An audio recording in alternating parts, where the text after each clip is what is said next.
Boa noite a todos. É uma alegria muito grande estar aqui com todos vocês. Vim hoje em companhia da minha esposa Estela, falar um pouquinho para vocês a respeito de como a gente melhorar a nossa conduta como espíritas. Tanto que o tema de hoje é o espírita consciente, um assunto muito interessante. Acho que vale a pena a gente destacar, porque a gente vai muito nas casas espíritas e às vezes a gente não estuda especificamente o que a gente deve ter como procedimento como espírita. Então eu desejo que Jesus abençoe cada um aqui presente, que a gente possa nessa noite sair daqui um pouquinho mais conhecedores a respeito dessa maravilhosa doutrina que é esclarecedora, é consoladora, traz alegria e esperança. E aí, para começar então muito bem, como o nosso amigo Anderson falou, eu trouxe o meu pai para poder brilhantar mais essa noite, cantando uma música. Então eu vou pedir para ele se apresentar aqui, meu pai Ademir Vesque, para que a gente então comece literalmente com o pé direito, né? Para quem acredita aí nas crendices aí, né? Vamos começar com o pé direito, tocando uma música bacana para a gente então dar início ao estudo. Subir aqui então, né? Vamos lá. Será que é bom aproximar mais aqui? Não, eu não quero riquezas. Não, eu não quero poder. Quero é ter sabedoria para poder entender. Quero saber o que é certo e o que não é. O justo vive da fé. O justo vive da fé. O justo vive da fé. O justo vive da fé. Não, eu não quero ter tudo que tem meu irmão. Quero é saúde e trabalho para conquistar o meu pão. Quero saber o que é justo e o que não é. O justo vive da fé. O justo vive da fé. O justo vive da fé. O justo vive da fé. Não, eu não quero os excessos, tiram as chances da paz. Quero saber qual a hora, quando demais é demais. Quero saber o que é santo e o que não é. O justo vive da fé. O justo vive da fé. O justo vive da fé. O justo vive da fé. Não, eu não quero arrogância, também tira as chances da paz. Quero praticar a caridade e à noite dormir em paz. Aqui se planta, aqui se colhe, é o que é. O justo vive da fé. O justo vive da fé. O justo vive da fé. O justo vive da fé.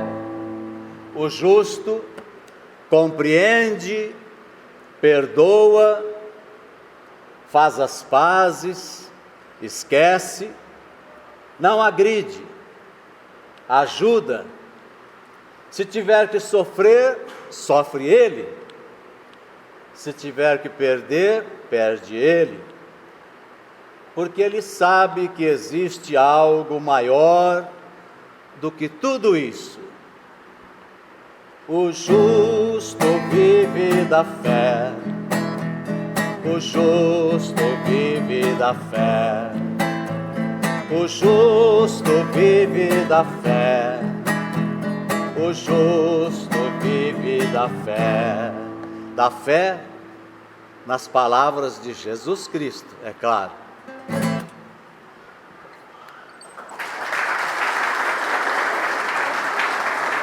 bom, hein? Vou passar para cá. Puxa aqui. Nossa, até respirei fundo agora. Olha, que beleza, hein? Olha que a gente pode fazer esse entendimento a respeito da palavra justo, né? Que é o que o espírita vem buscar. Nós estamos em busca dessa justiça, desse entendimento espírita cristão. Como eu disse, acho que está com defeitinho aqui, né? Vou dar uma apertadinha aqui assim. Vamos lá, agora acho que vai. Então, Kardec, no Evangelho segundo o Espiritismo, no item 4 do capítulo 17, diz a seguinte frase: reconhece-se o verdadeiro espírita pela sua transformação moral e pelos esforços que faz para domar as suas más inclinações. Então, acredito que nós todos estamos aqui hoje numa casa espírita, em busca dessa justiça, de sermos mais justos. Então, nós trouxemos um estudo que vamos abordar alguns itens, para que a gente faça uma verificação sincera, se nós estamos de fato conseguindo já agir de maneira realmente espírita, como a sua acepção da palavra, se estamos conseguindo já sermos cristãos acima de tudo. Então, a primeira pergunta que eu faço para que todos nós respondamos para nós mesmos: nós já identificamos como espíritas as nossas responsabilidades em servir? Porque vocês devem se lembrar do ensinamento de Jesus, que diz que eu não vim para ser servido, eu vim para servir. É a frase do mestre. Então eu fico imaginando, se Jesus veio servir, o ser mais puro, mais evoluído, governador espiritual desse planeta, esteve aqui entre nós e veio servir. Vocês imaginem a gente, como que não temos que nos desdobrar literalmente para poder jogar fora as nossas vaidades, jogar os nossos interesses pessoais, como até meu pai citou muito bem aí. Então, será que a gente está encarando, por exemplo, a parentela, que são as pessoas que convivem com a gente, de maneira assim: eu estou lá com aquele karma na minha vida, estou lá com aquele estorvo, aquele encosto, aquela minha esposa que me dá trabalho demais, que eu não suporto mais, ou aquele meu marido que me persegue, mas eu vou aguentar porque eu sou espírita, eu aprendi uma vez lá no centro. Olha só as coisas que a gente ouve. Eu aprendi que eu tenho que aguentar, que eu aguentando depois eu estou livre. Gente do céu, não é possível um negócio desse. Será que algum de nós ainda está acreditando nessa informação totalmente enganosa? Então nós, como espíritas conscientes, que é o tema que a gente trouxe aqui hoje, não podemos mais encarar a parentela como algo assim: eu tenho que aguentar, estou vivendo de aguentamento. Não é possível mais a gente não olhar para aquele que mora com a gente, seja um pai, um irmão, a esposa, os filhos, até o cunhado, a sogra também entra nessa história. Está aqui minha sogra aqui, que eu adoro, viu, dona Isabel, a senhora? Eu amo minha sogra. Então, gente, literalmente a gente fala brincando, a gente fala sempre da sogra, mas a gente já parou para pensar que a sogra nossa, por exemplo, deu a pessoa que a gente ama para nós? Será que a gente já parou para pensar que Deus coloca todo mundo de forma precisa, perfeita, equilibrada, para que a gente tenha o melhor desenvolvimento possível para a nossa atual encarnação? Será que nós já estamos entendendo que pode ser o parente mais difícil que seja, ele ao mesmo tempo é também a pessoa mais carente que está ao nosso redor, para que a gente então exercite a nossa doação, a nossa capacidade de compreensão? Muitas pessoas encarnam, aliás, no planejamento reencarnatório, no mundo espiritual, vem com a missão, fala: preciso aprender a ter mais paciência. E aí Deus providencia as pessoas adequadas para que a gente então adquira mais paciência. Será que nós já estamos conscientes disso? ou estamos praguejando, maldizendo, amaldiçoando a presença das pessoas que são as mais importantes da nossa vida?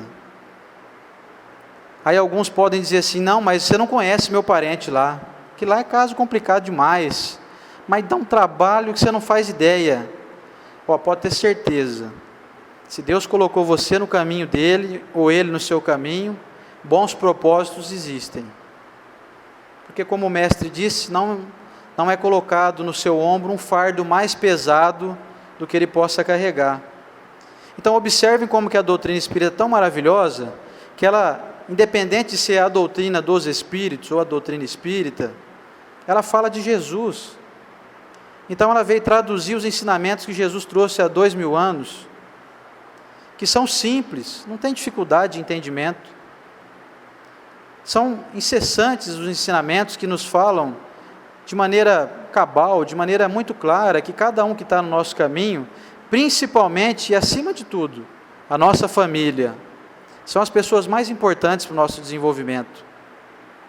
São as pessoas que Deus colocou no nosso caminho, para que a gente aprenda a trabalhar toda essa parte de tolerância, principalmente, que ao longo dos milênios a gente vem numa onda aí de egoísmo, onde a gente só pensa no nosso próprio benefício, e aí são colocadas as pessoas às quais nós prejudicamos no passado, ou então são as pessoas que estão com afinidade com a gente, para que a gente caminhe com mais firmeza nesse mundo.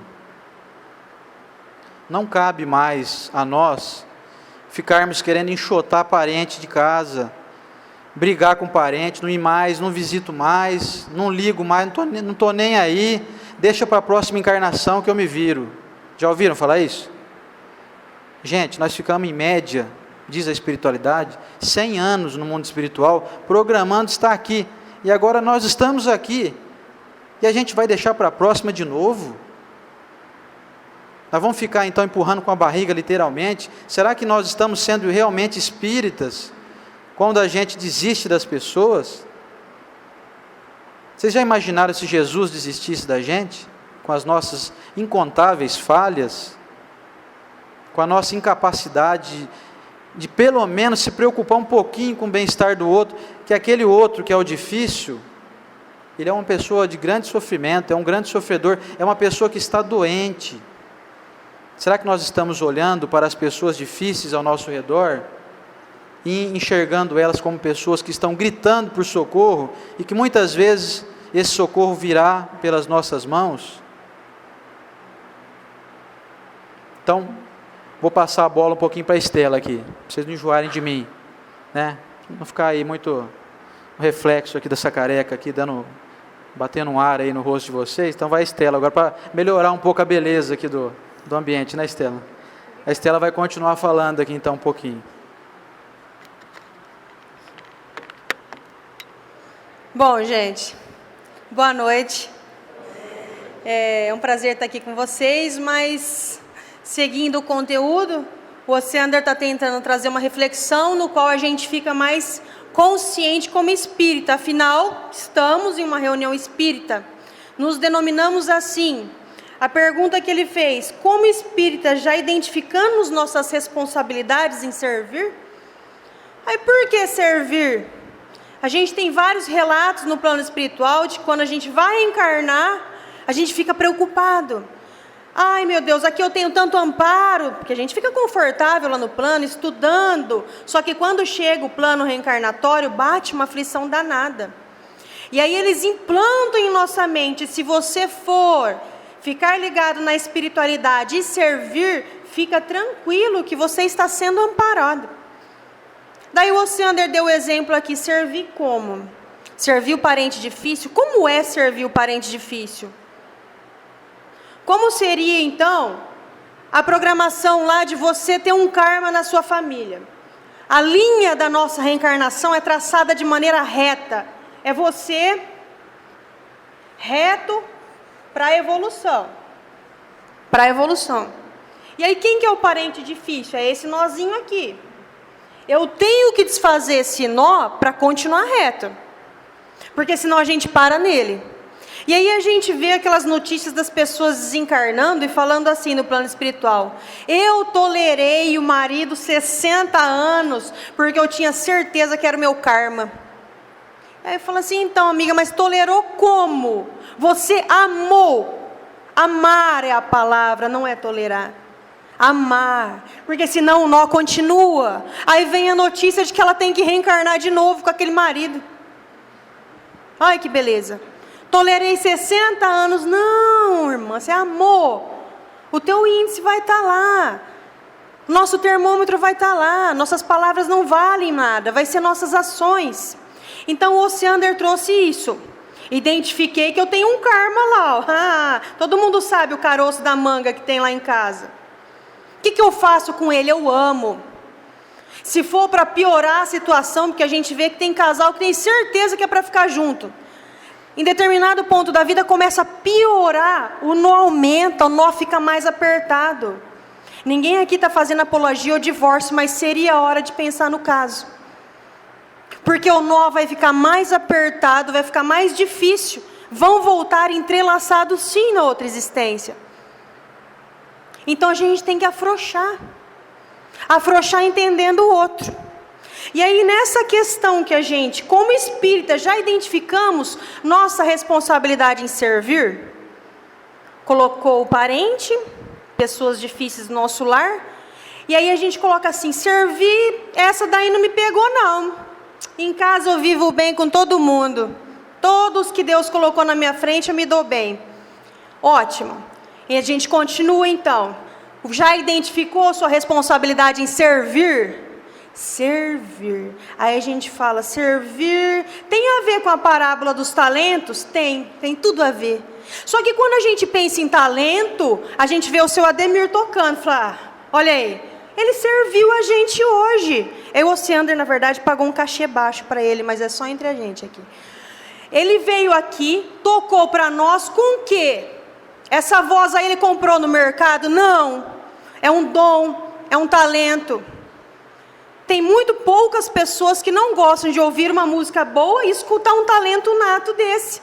Não é qualquer um que vem aqui e faz o que ele fez com o microfone. Se eu e o Osiander tentar, vocês saem tudo correndo aí. O pessoal vai achar que vocês viram espírito. Seu Ademir veio e usou o talento dele para quem? Para a humanidade. Aí eu falei: gente, mas aí ficou mais difícil de servir ainda, não tem nenhum dom. E a gente tem milhares de dom e não tem ideia. E quando a gente fala em doar e servir, isso associa muito com o trabalho que a gente faz de picar o cartão e ficar até 6 horas da tarde lá. E não tem nada a ver. Quando a gente fala em talento, em dom, é algo que você faz com prazer. E não é possível que uma pessoa no mundo não tem nada que dê gosto a ela. Fala: Estela, eu tenho, mas beneficia só eu. Eu gosto de pintar. Ah, você gosta de pintar? Pintar o quê? Eu gosto de pintar quadro. Então pinta um por ano e beneficia alguém. Dê de presente um quadro para alguém. Ah, mas peraí, enquanto o senhor Ademir toca 2 vezes por semana, ganha os bônus horas, a moeda espiritual 2 vezes por semana, eu vou pintar um quadro e dar 1 ano para uma pessoa, meu talento vai render pouquinho no banco.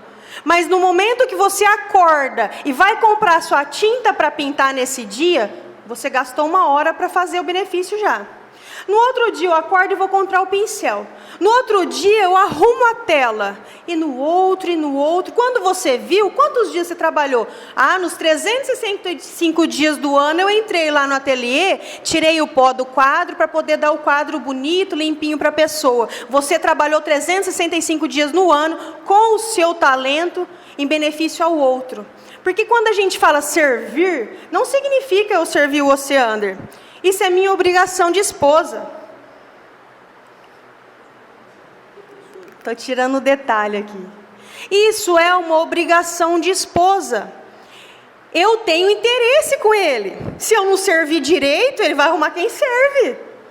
Eu estou falando do servir sem querer nada em troca. E não é possível que a gente não tenha nada que beneficie o outro. Eu não sei se vocês já pararam para pensar naquelas meninas que ficam com as crianças lá fora. Algum momento da vida delas, elas falaram assim, ó, eu gosto de criança. Você quer dom maior que esse?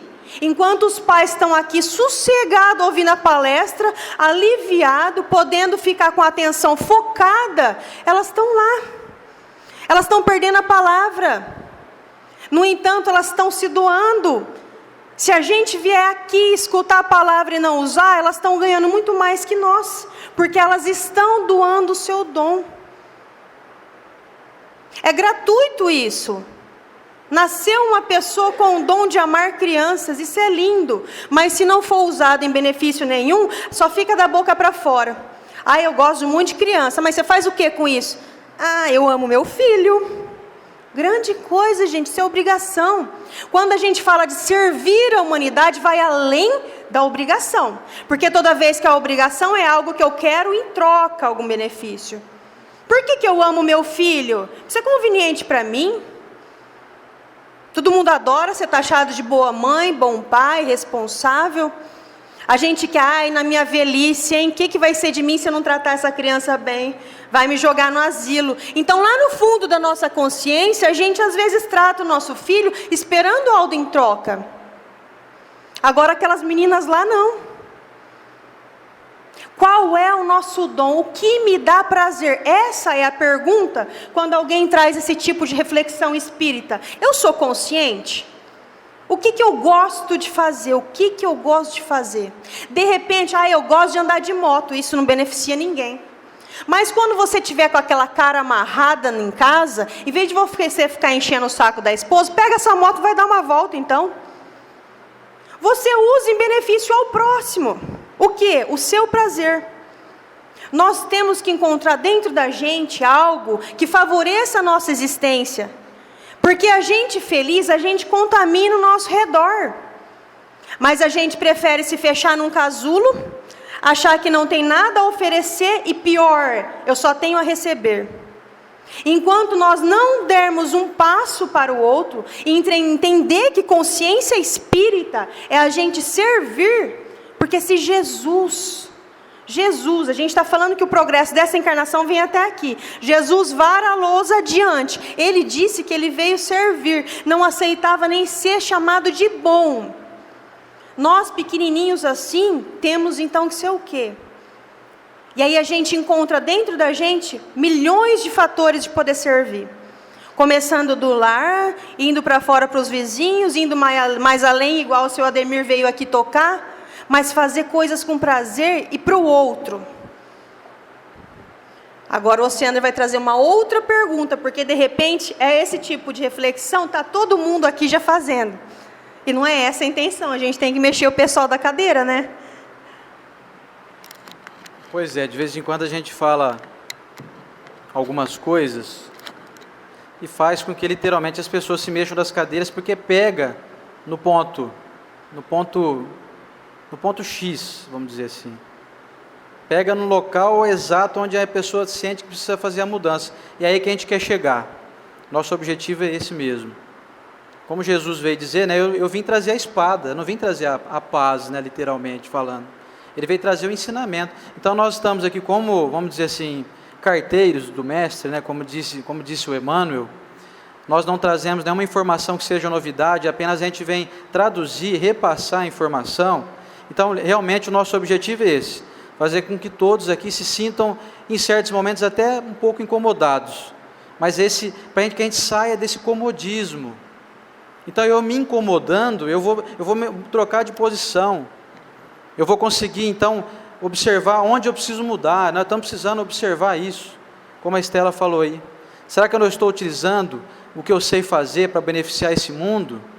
Será que eu estou merecendo, quando eu desencarnar, vir numa nova encarnação com esse mesmo talento? Ou será que vai me ser tirado porque eu não estou utilizando? Se o nosso corpo físico é assim, pega um braço teu e mobiliza ele um mês para você ver. Daqui um mês você vai tentar movimentar ele, você não vai ter nem 10% da força que você tinha nesse braço. Se funciona assim num corpo físico, vocês imaginem no lado espiritual, é exatamente a mesma coisa. A parábola dos talentos, que a gente não vai citá-la aqui inteira, que talvez, acho que já todos, a maioria saiba, Deus nos concede os chamados talentos para que a gente utilize eles em favor do progresso da humanidade. A partir do momento que eu sei falar bem, ou que eu sei colocar bem as palavras, mas eu não falo para ninguém, não consolo ninguém, eu estou não merecendo mais ter essa mesma capacidade. A partir do momento que eu sei tocar uma bela música, sei tocar um instrumento, e não levo esse tipo de aprendizado, esse tipo de virtude para alegrar os corações de quem necessita, passa-se então a não ter mais necessidade que eu cultive isso. Vamos passar então para a próxima pergunta, que é o seguinte: como espírita, nós já identificamos as nossas provas e expiações? Eu não sei, porque eu preciso ir lá no centro perguntar para os espíritos, eles me dizer, né? É o famoso chavão das pessoas que têm a dúvida. Eu vou lá no centro porque lá tem um espírito que vai me contar o que eu tenho que fazer, qual que é o meu karma, qual que é a minha missão. Quer dizer, será que nós estamos ainda com esse tipo de pensamento?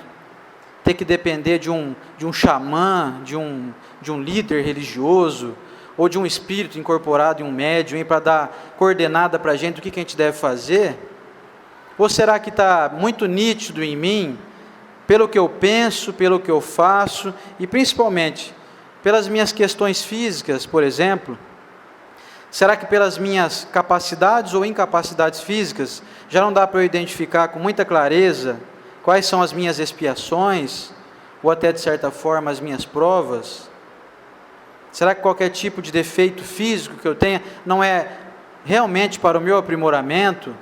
Será que aquela minha dor de estômago, por exemplo, não veio me habilitar a não ser um cara que beba muito, por exemplo? Como a gente já viu várias histórias, até pelo Chico Xavier contadas aí, não contadas literalmente por ele, mas por quem convivia com ele, como o famoso caso daquela mãe que foi até o Chico e falou: Chico, eu estou com um menino de 15 anos lá, a minha tristeza é ver o sofrimento daquele menino. O menino nasceu com um problema no estômago, de modo que tudo que ele come faz mal, e eu fico extremamente aborrecida com isso. E ele é até uma pessoa assim, ele é cativante, ele é animado, ele é otimista, e as pessoas vão lá visitá-lo, e ele fica literalmente até consolando as pessoas. É admirável, mas mesmo assim eu gostaria que ele tivesse uma vida normal, que ele não apresentasse mais aquela dor, aquele incômodo no estômago, que ele bebe água, Chico, ele passa mal bebendo água. Onde já se viu um negócio desse? Então, Chico, eu vim aqui pedir humildemente para você conversar com os amigos espirituais, aí você que está mais assim com eles aí, né? Vê se dá um jeito nesse menino, melhora esse estômago dele aí. E aí o Emmanuel, ao lado do Chico, falou assim: Chico, olha, essa mulher tem tanto mérito, trabalha tanto no bem, de modo que o pedido dela para nós é quase que irrecusável. Então você diga a ela que nós vamos providenciar que num período de tempo aí, você indique que ela vá embora e peça para o menino todo dia tomar um pouquinho de água, nós vamos fluidificar aquela água para que ele tenha então a sua recuperação estomacal. O Chico deu a notícia à mãe, que foi embora quase que aos saltos, né, pulando de alegria. Chegou para o filho, contou a novidade, ele ficou empolgadíssimo com a ideia de se ver então livre daquele problema, né, que tanto o afligia. Passado um período curto de tempo, o menino fez as recomendações que o Chico deu, e ele se viu completamente livre daquela dor que ele tinha de estômago. E aí, como ele estava na adolescência, ali quase, né, passou o período da puberdade, aquele período onde você começa a querer descobrir as coisas, ele começou a sair com os amigos, ia a festinhas, para cá e para lá, e cada dia chegava um pouquinho mais tarde, daí no outro dia chegou um pouquinho mais tarde, no outro dia chegou já um pouco bêbado, que é o que acontece com essa idade. A molecada quer descobrir o mundo, né? Quer beber, quer fazer as coisas aí, quer descobrir como é que são as coisas. Resumidamente, para não demorar muito na história, o menino começou a chegar cada dia mais bêbado em casa. E por volta dos 16, 17 anos, teve um dia que ele teve que chegar carregado pelos amigos.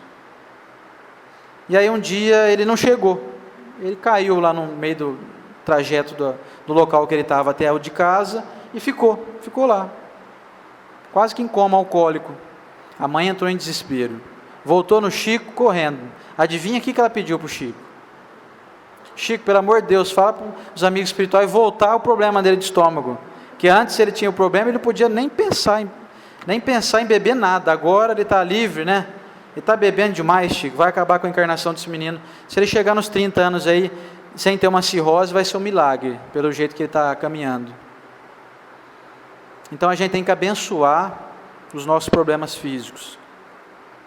Esse menino, depois, né, para terminar a história, para todo mundo saber, o problema voltou de estômago e ele novamente se viu limitado com a bênção da doença, a bênção do problema físico, a beleza da oportunidade que Deus dá através mesmo de um problema físico, para limitar a nós, para que a gente não faça besteira por aí.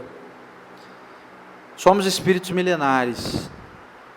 Nesses milênios nós estamos cultivando virtudes e defeitos. E Deus, com a sua bondade, sua sabedoria, providencia que cada um de nós venha hoje com o corpo formado da maneira mais exata possível. Então o espírita consciente tem noção já que toda limitação que passa é providencial. Tem algum motivo bom por trás. É aquela história que a gente fala assim, mas por que comigo? A gente pergunta isso, né? Por que comigo? Sendo que a gente deveria perguntar assim, o que isso está querendo me ensinar? O que esse problema meu está providenciando que eu melhore? Onde eu vou melhorar com isso? Estamos fazendo essa reflexão?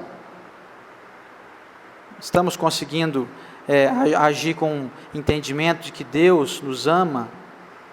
Se um pai aqui de carne, um pai como meu pai tocou aqui para vocês agora, tem certeza que ele me ama, ele quer ver o meu bem. Vocês imaginem o amor de Deus, que é o Criador nosso, criou cada um aqui, sabe da vida de cada um, sabe dos nossos pensamentos.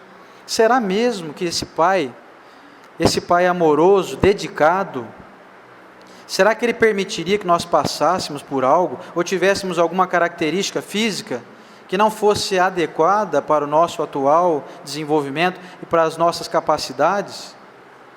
Eu tenho certeza que não. Deus sabe de tudo.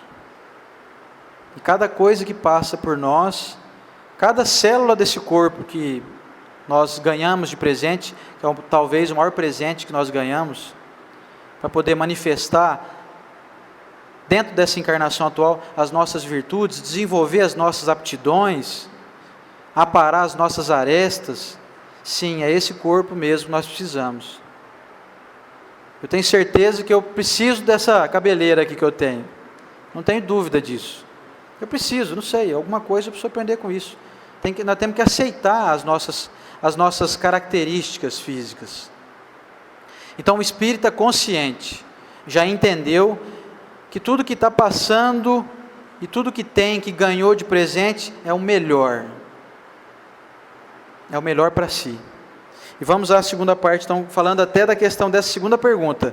Como espírita, já identificamos as nossas provas e expiações? E a Estela continua então. Você vai desenhar o carrinho antes na luz. Desenhar o carrinho? Tá. Eu vou desenhar então um carrinho, enquanto isso a Estela vai falando.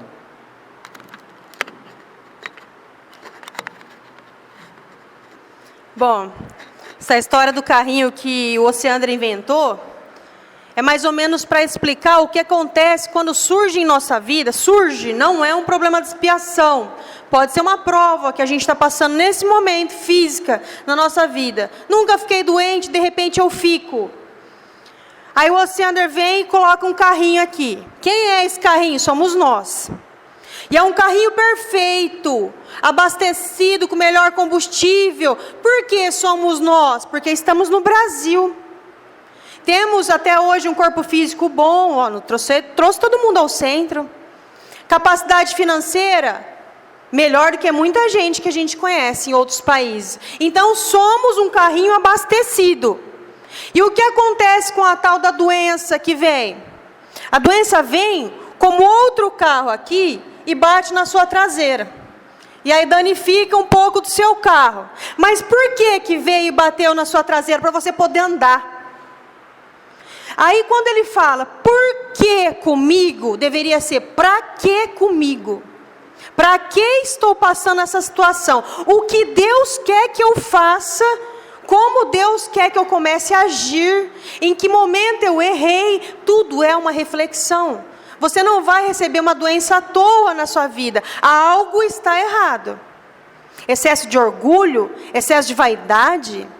A gente conhece artistas aí que se pegam no mundo artístico, devido a eles ter que expor muito o corpo, a imagem, eles ficam 5, 6 horas envolvidos em estética, academia, isso e aquilo. E aí eles sofrem um acidente, que tem várias entrevistas nesse sentido, a gente não vai citar nomes. Nesse momento ele fica no hospital lá uns 10 dias no mínimo. Nesses 10 dias eles entendem o quanto de tempo eles perderam cuidando disso aqui, que eles poderiam ter perdido no acidente, básico assim, ó, rápido. E aí foram 6 horas de academia, estética, cabeleireiro, estica aqui, puxa ali, no qual eles não ligam para a mãe dele, o pai dele fala assim, não tenho tempo, eu não tenho tempo de ser melhor. E aí vem essa doença. E aí tem outro gráfico que a gente coloca que é assim, essa mesma reta de evolução traçada, isso é muito fácil da gente entender. É traçado a nossa encarnação sem curvas, somos nós e a programação. Quanto você tem que evoluir? E aí a gente topa. A gente topa porque a gente sai de lá com um estudo maravilhoso em mente. E isso que a gente está conversando aqui é praticamente implantado nós lá. E aí a gente vem otimista. Dessa vez eu não erro, hein? Só que no momento que eu encarno, até a minha infância mais ou menos eu vou bem. Adolescência eu começo a dar uma escorregadinha. Onde eu escorrego? Escorrego na vaidade, escorrego no meu egoísmo, eu começo a mandar em meus pais. Eu começo a mandar em todo mundo ao meu redor. Ou eu começo só a me apegar ao meu corpo físico. Ou eu fico só buscando bens materiais. Então nesse momento da linha reta, no qual eu prometi servir, amar, melhorar, ter mais paciência, tolerar, etc. Eu começo a descer. Mas a linha não é reta? É reta. O traçado de Deus é reto. Só que a gente começa aqui, ó. Vaidade, egoísmo, orgulho, uma mágoa que eu guardo dentro de mim. Tudo isso me tira do caminho, independente de quem está comigo. Porque eu gosto de botar a culpa no outro. Ele me tirou do caminho. Não. Ele fez alguma ação no qual você até se feriu, ficou magoado. Mas eu volto imediatamente para Deus. Onde? Para esse caminho aqui. Mas não... Eu guardo mágoa, aqui eu descendo. Ó. E aí, Deus, misericordioso, bom, infinitamente sábio, me manda uma doença nessa altura da vida. Para quê? Para que Deus me quer ver sofrer? Para eu voltar para cá. Simples assim. Quantas pessoas a gente não vê que procuram Deus porque perderam um ente querido? Quantas pessoas a gente não vê que procuram Deus em centros até de cura, porque eles perderam a saúde, só que aí ele vai num centro de cura e ele é obrigado a escutar 1 hora de palestra, e é essa palestra que vai salvar. Quantas pessoas a gente não vê fazendo uma oração que ele não tinha feito o ano inteiro, mas ele ora fervorosamente lá. Então ele vai e ele volta para Deus, esse é o caminho. E aí ele começa a andar de novo, em linha reta? Não sei. Depende de cada um. Porque tem gente que leva a cacetada da vida, leva a cacetada e não volta. Continua colocando a culpa em todo mundo. E aí ele afunda, e tem muitas pessoas que a gente sabe que até desencarna. Porque estava comprometendo tanto a encarnação, estava adquirindo tantos karmas, além do que ele já veio consertar. A gente não regride, mas a gente adquire karmas. Que aí ele desencarna. E agora então, saindo do problema físico, e como espírita consciente que estamos tentando ser, o Osiander colocou, dos problemas físicos, quando identificamos como prova expiações, o que estamos fazendo? E quando a gente tem como prova expiação problema financeiro? Não me pegou até agora, mas na finança me pega. Eu luto, eu batalho, mas eu não vou para frente. E eu escuto as frases, quem batalha consegue, quem cedo madruga, Deus ajuda, uma coisa assim, e não vai, Deus ajuda quem cedo madruga. Mas não é o meu caso, eu trabalho, o negócio não vai para frente lá em casa. E aí a gente para e pensa, como funciona o mecanismo de Deus na sabedoria divina com a nossa educação? Ele não nos dá o que a gente quer, Ele nos dá o que a gente precisa. Precisa. Tem relatos do plano espiritual que a pessoa assinou um acordo lá com o benfeitor dela. Eu vou te pedir de joelho para você melhorar minha situação financeira, mas está aqui assinado, você não me ajuda. Porque toda vez que eu melhorei minha situação financeira, eu saí fora desse caminho aqui. Tá bom, tá assinado. E aí a pessoa ora, o benfeitor vai lá no contrato e fala, vou obedecer, né? Tá tudo assinadinho aqui. Ele pediu para não ter dinheiro. Tem uma historinha que é assim, existia um castelo na Itália, morava um jovem príncipe lá. E ele cuidava do castelo, magnífico, lindo castelo. Certa noite chegou um peregrino e pediu hospedagem lá. Ele, muito bravo, enxotou o peregrino e falou assim, você está pensando que aqui é uma hospedaria? Vai embora, vai dormir para outro canto? Eu vou, mas eu tenho 3 perguntas para fazer. Aí o príncipe, muito intrigado, falou assim, então tá, vai, faz logo aí. Olha, antes de você nesse castelo, quem morava aí? Aí ele falou assim, meu pai. Ah, tá. Segunda pergunta. Antes do seu pai, quem morava nesse castelo? Aí ele falou assim, meu avô. A terceira, então, depois de você, quem vai morar? Meu filho. Ah, então você quer dizer que isso daí não é uma hospedaria? Você é um hóspede. E você está cuidando do castelo para quê? Você não vai levar nada do castelo. Então isso, o que faz lembrar da gente quando a gente está com problema financeiro? Deus me livre eu ter um castelo. O meu karma, então a minha necessidade de servir é ter que abrigar todo mundo que batesse na minha porta. A gente não vai dar conta. Sabe por que a gente não vai? Porque você percebe que a gente tem um pouco de dinheiro a mais que o normal. Tem gente que eu conheço que chega com R$10 para comprar um cachorro quente, fica assim pro chapeiro. É chapeiro, rapaz, que faz cachorro quente. Ó, corta a salsicha no meio aí. Ó, um fiozinho só de mostarda, hein? Ó, você exagerou aí na batata palha. É uma mala com R$10. Você imagina se esse camarada ganha mais dinheiro. Ele chega em uma loja com dinheiro para comprar um vestido, a vendedora não está num dia bom. E aí a gente, como espírita consciente, a gente devia ter o quê? Um pouco mais de tolerância. Cada um está com um dia ali. Vamos tolerar o irmão, a gente não sabe o que ela está atravessando. Mas não, eu estou com R$70 no bolso, eu quero ser atendida igual rainha. A moça da loja me distratou, eu defamo a loja para o preto inteiro. Eu saio de lá e ainda chamo a gerente. Ô gerente, faz favor. Fui maltratada por essa vendedora que exige que é mandar embora. Eu maltrato o garçom, exijo que ele traga logo a minha bebida, sabe por quê? Eu estou pagando. A gente tem um pouco de dinheiro na mão e a gente fica mesquinho, prepotente. Imagina se a gente tivesse mais. A gente estaria perdido. Ai, seria uma beleza, eu ia ter dinheiro para distribuir. Mas e o quanto você iria pisar nas pessoas? Essa é a questão. A gente pega o carrinho do supermercado, parece que é só nós que temos a habilitação no volante do carrinho do supermercado. A gente sai empurrando todo mundo ali. Ó. Estou no meu direito de compra. Imagina se a gente realmente tivesse dinheiro. A gente, faz favor, eu ligo lá pro Laranjão. Sabe que gente rica vai no Laranjão? Não sei, né? Eu ligo pro Laranjão, fecha segunda-feira lá que eu quero fazer compra. Porque com um pouquinho de dinheiro eu já atropelo todo mundo. Eu já corro. O Sander está vindo lá com o carrinho, eu estou vindo aqui, já vira assim, né? Já vira aquela disputa da minha vida. Nós somos assim. Então, para nossa limitação, o que Deus faz? Eu vou dar menos dinheiro, amigo. Porque se eu der mais dinheiro para você, você vai se perder. E é assim que a gente faz. Uma criança, a gente limita a criança de comer chocolate, por quê? Porque se eu der todo o chocolate para ela, ela vai se empanturrar de chocolate. Ela não vai comer mais nada. Chocolate é uma chips à vontade, filha. Ela não tem consciência. Tem uma filha de 7 anos, que se eu deixar isso à vontade, ela se perde na uma chips no chocolate. Assim é Deus com nós. Se Ele nos dá um excesso de dinheiro, a gente se perde. Nós, com uma sabedoria pequenininha assim, a gente tem que ficar limitando os nossos filhos. Imagina Deus. O quanto que Ele não limita a gente.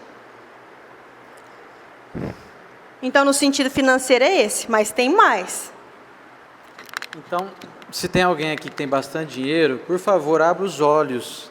Esse dinheiro precisa ser usado para auxiliar a humanidade, não só para poder comprar casa, e fazenda. Vamos fazer essa reflexão. A Estela falou dessa história, eu lembrei de uma historinha engraçadinha do Chico, falando a respeito das exigências que a gente faz, né? Quando a gente pega um pouquinho de dinheiro, a gente já quer ser bem atendido, a gente só sobe nas tamancas, né? Aí chegou um dia uma senhora no Chico e falou assim: Chico, eu vim aqui para que você confirmasse uma informação que me deram, que eu fui uma rainha lá, consorte, na Bélgica, no século XV, e Chico, eu estou passando por tanta dificuldade, como que pode isso? Isso é verdade, Chico, eu fui rainha mesmo? Aí o Chico olhou para ela, com aquele jeitinho dele, né, todo calmo, falou assim: minha filha, você tem razão, eu acho que você foi uma rainha mesmo, porque as lavadeiras estão todas no céu. Então, quer dizer, isso vem trazer uma reflexão para a gente. Será que realmente nós não temos esse ímpeto de quase majestoso dentro de nós? Será que nós não estamos muito assim, nos achando muito mais do que realmente nós somos? Será que não vale a pena a gente trabalhar um pouquinho mais a humildade, fazer como a Estela falou aí, pegar R$10, não fazer tantas exigências ao comprar um singelo cachorro quente? Vale a pena a gente refletir nisso. Quando a gente chegar a ser anjo, nós vamos ter que ir ao socorro daqueles que estão literalmente no lodo. E a gente às vezes talvez ainda pensamos que vamos ser espíritas para viver num mundo superior, ou vamos nos elevar para ir para mundos onde já tudo é perfeito.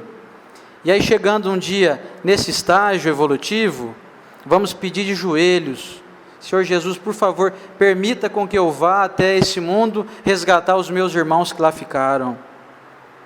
Aqueles que estão ainda no erro, no egoísmo, na fantasia, na autoilusão, na prepotência, nessa síndrome de que nós somos todos reis e rainhas e príncipes das encarnações passadas.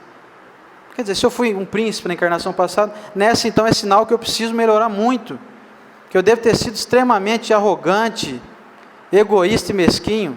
Eu preciso agora ser o inverso desse príncipe aí. E é assim que é. Terceira pergunta: como espíritas, nós já entendemos que nós estamos num processo de evolução. Aí eu vou falar agora da casa espírita. Casa espírita é um negócio danado, né? A gente vem trazer a reflexão do seguinte: olha só, quantos de nós às vezes não nos melindramos ao chegar numa casa espírita?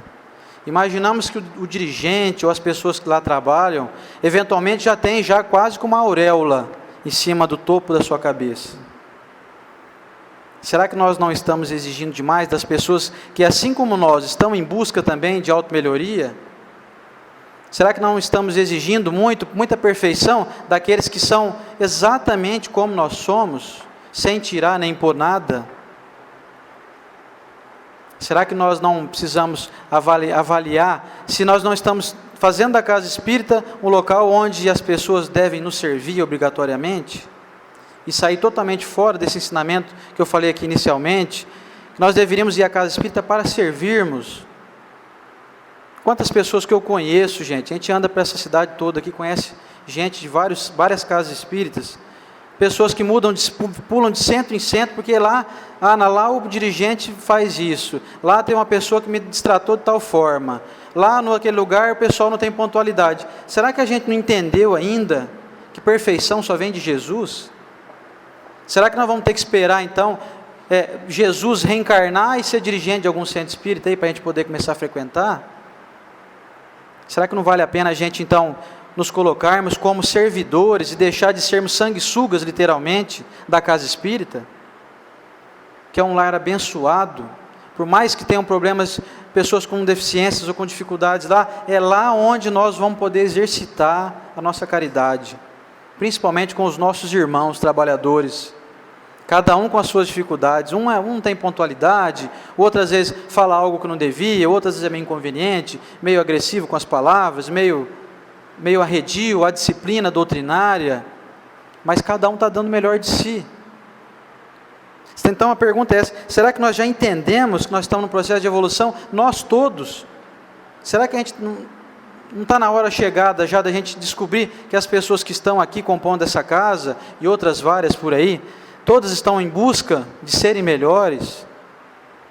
Conheço gente que muda de centro aí a cada ano, está num centro diferente, depois arrepende porque quando começa a descobrir todo esse processo aqui, fala: puxa, eu fui fraco, não devia ter saído de tal lugar, porque lá eu gosto das pessoas, tem um lá com quem eu me desentendi, mas tem 30 que gostam de mim, o que eu gosto.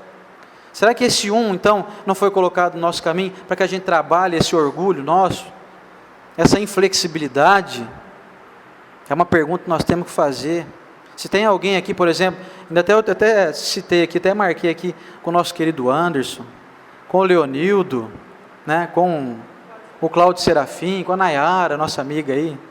Se tem alguém chateado com eles, será que vocês já entenderam que eles são pessoas como nós? São falhos, têm as suas limitações, acordam às vezes com dor de cabeça, com conta que está atrasada para pagar, que o pneu do carro deles fura também, que eles têm parentes também que às vezes causam certas dificuldades neles. Tem TPM, pois é, as mulheres aí têm TPM. Quer dizer, eu sou espírita, não tem mais TPM mais, pronto, acabou. Sou espírita, eu vou lá na casa espírita, todo mundo lá já é perfeito. Olha que absurdo, como a gente às vezes cai nesse tipo de sintonia. Não vale a pena a gente mudar, por exemplo, de casa espírita. Como diz uma frase que eu acho muito maravilhosa, nós temos que florescer onde Deus nos plantou. Se nós estamos aqui, o que nós temos que florescer? E a Estela continua falando então do nosso processo de evolução em casa.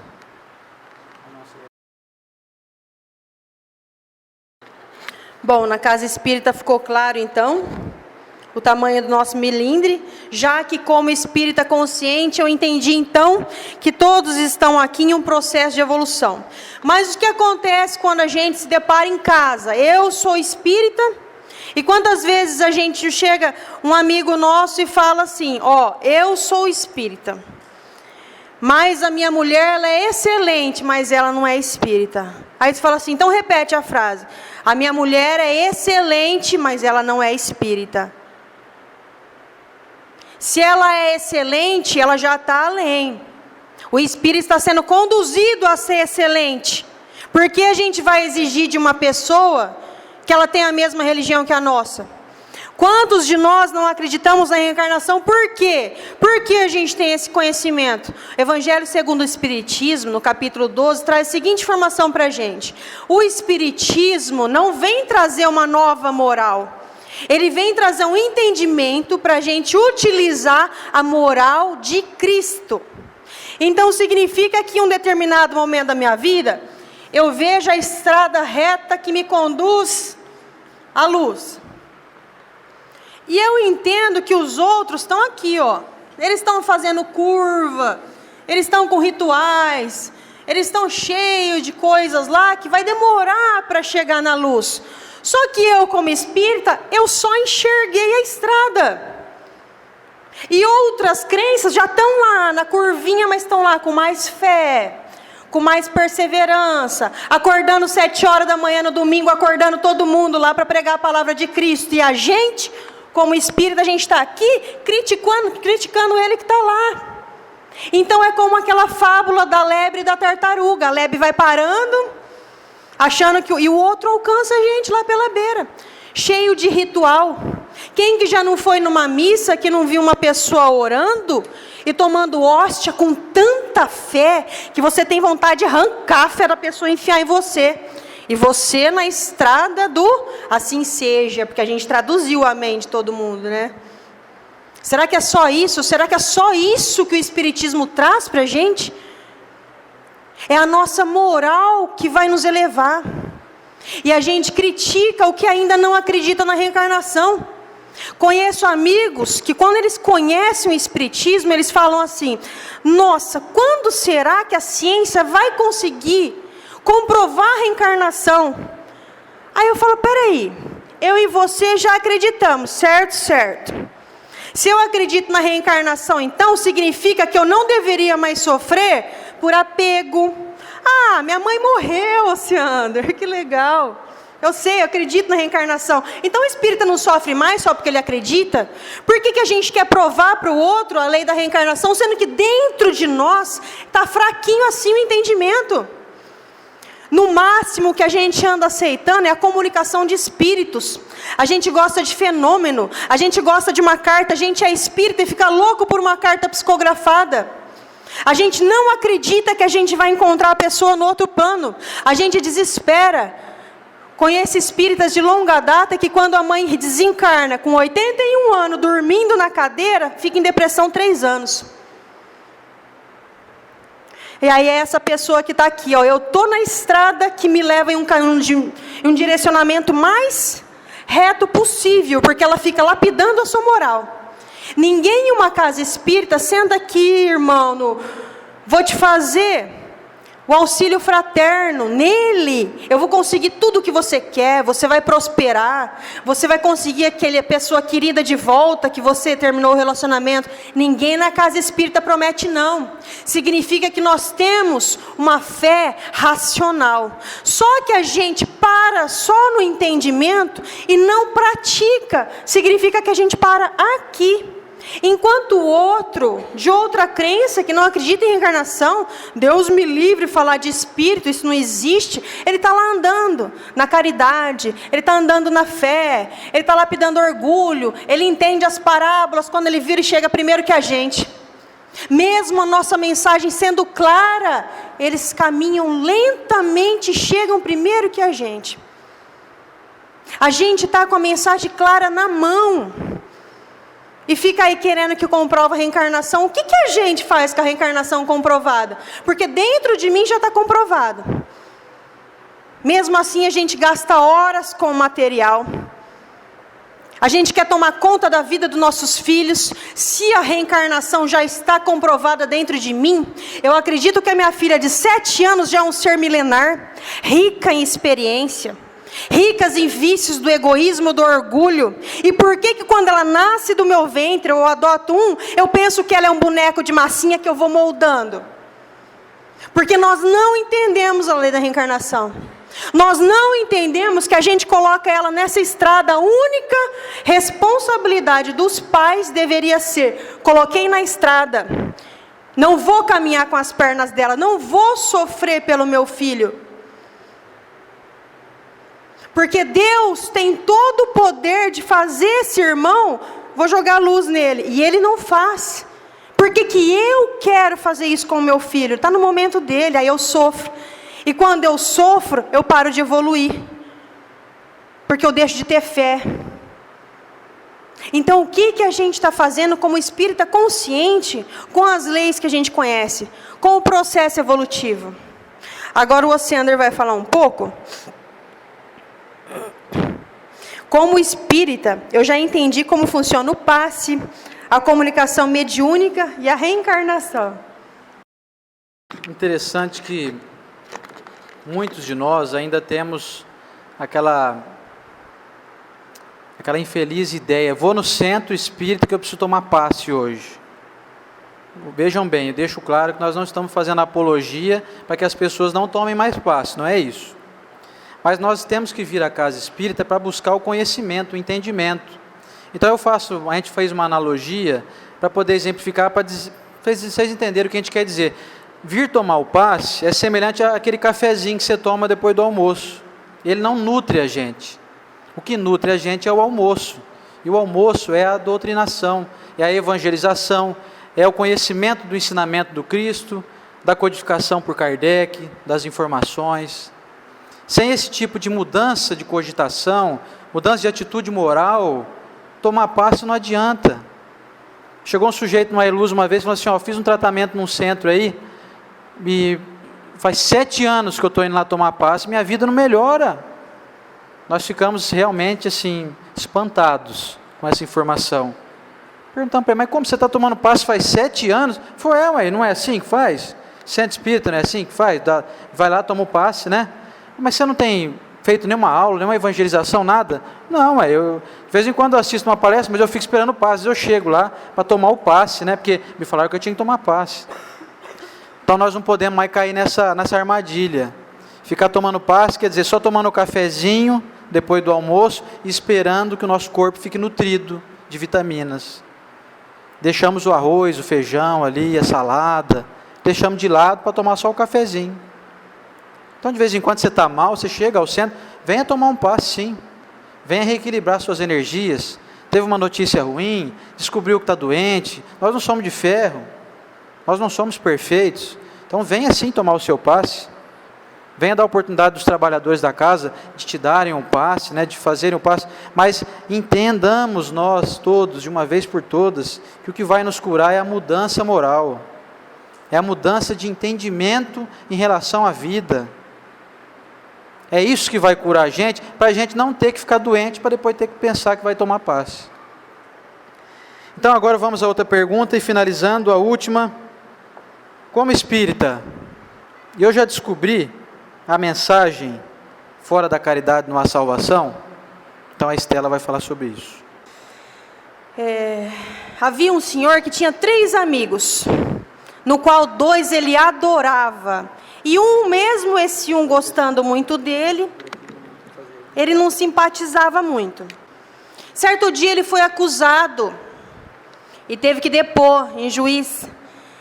E aí ele chamou um amigo, o que ele mais gostava, o número 1.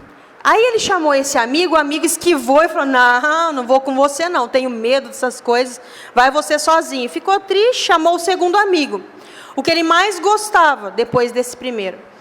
Esse segundo levou ele até a porta do tribunal e falou assim: agora é com você aí, tchau. E o terceiro amigo, aquele que ele não dava muito valor, foi com ele, defendeu ele na frente do juiz e ele foi absolvido. E aí essa historinha serve para colocar que os 3 amigos na nossa vida são o dinheiro, os parentes e as boas ações. O dinheiro não vai com você quando você desencarna, com certeza. Os parentes vão sim carregar a alça do seu caixão, te levar até lá, mas voltar para casa. Só que quem vai te defender no plano espiritual, quem vai te defender com o juiz supremo, são as suas ações. Suas boas ações.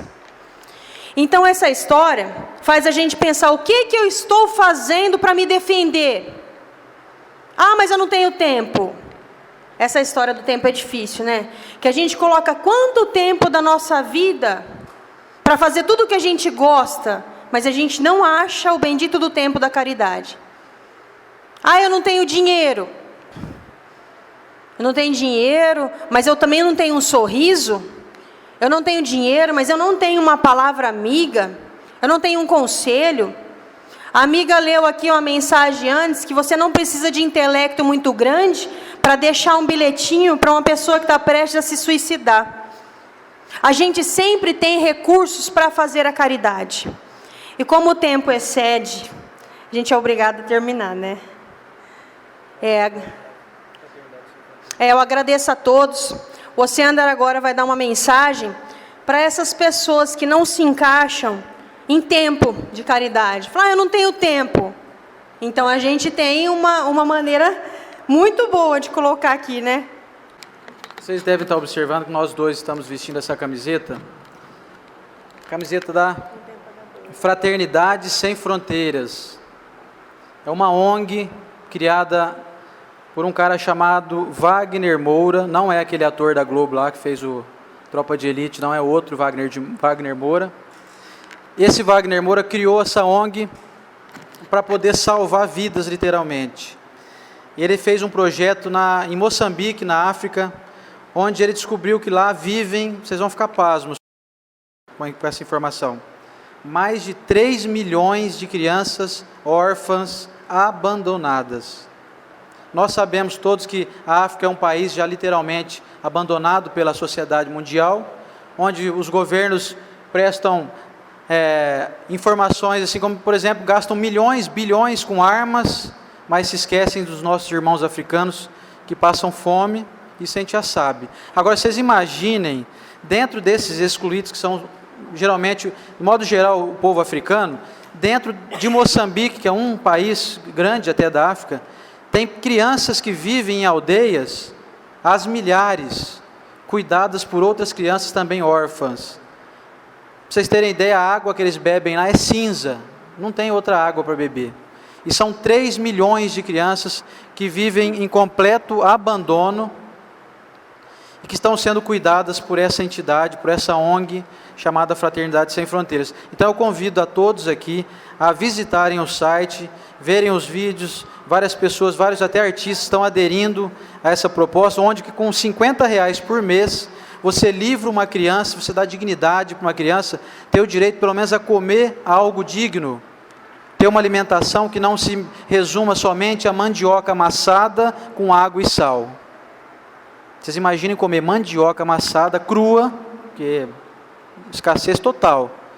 Eles amassam a mandioca com pilão, colocam sal e água, e bebem e comem aquilo. Fazem como se fosse uma massa de pão, e assim são cuidados por outras crianças.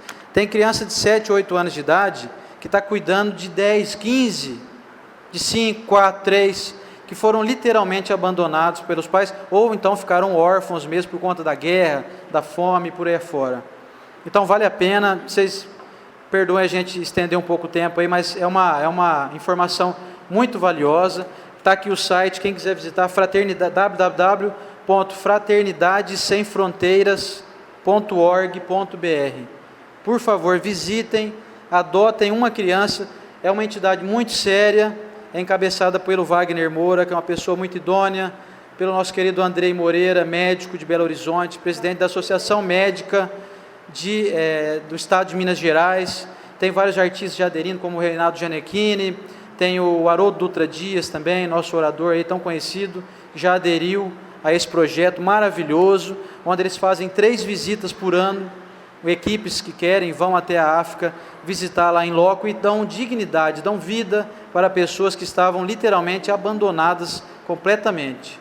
São nossos irmãos, nós temos responsabilidade também com eles. Então nós agradecemos muito, que Jesus abençoe cada um. Muito obrigado pela presença e até uma próxima. Obrigado.